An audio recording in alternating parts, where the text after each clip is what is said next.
retaliatory measures taken at all? No, I'm not. Really.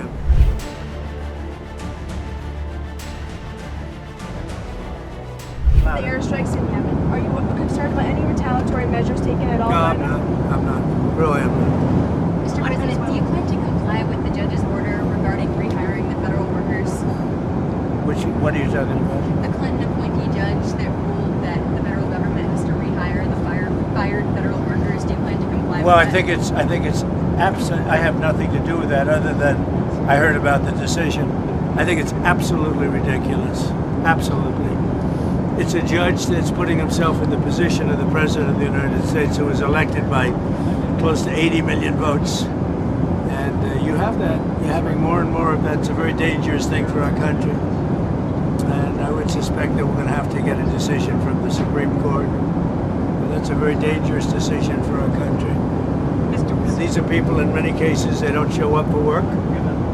Nobody even knows if they exist. And a judge wants us to pay them even if they don't know they exist. If they exist. And I don't think that's going to be happening, but we'll have to see. I don't know. You have to speak to the lawyers about that. Mr. President, did the administration actually, speaking of orders, violate Judge Boasberg's order in sending back the Venezuelan gang members and not bringing them back? I don't know. You have to speak to the lawyers about that. Are you planning to do more deportations? I can tell you this: these were bad people. That was a bad group of, as I say, hombres. That was a bad group. When you look at them and you look at the crimes that they've committed, you take a look. You don't get any tougher. You don't get worse than that. You understand that. So. But you'd have to ask the lawyers, yeah. Sir, there's been some criticism that the Alien Enemies Act has only been invoked 3 other times. They were all during times of war. Do you feel that you're using it appropriately right now? Well, this is a time of war because Biden allowed millions of people, many of them criminals, many of them at the highest level. They emptied jails out. Other nations emptied their jails into the United States. That's an invasion. And these are criminals, many, many criminals. Murderers, drug dealers at the highest level, drug lords, people from mental institutions. That's an invasion. They invaded our country. So this isn't, in that sense, this is war.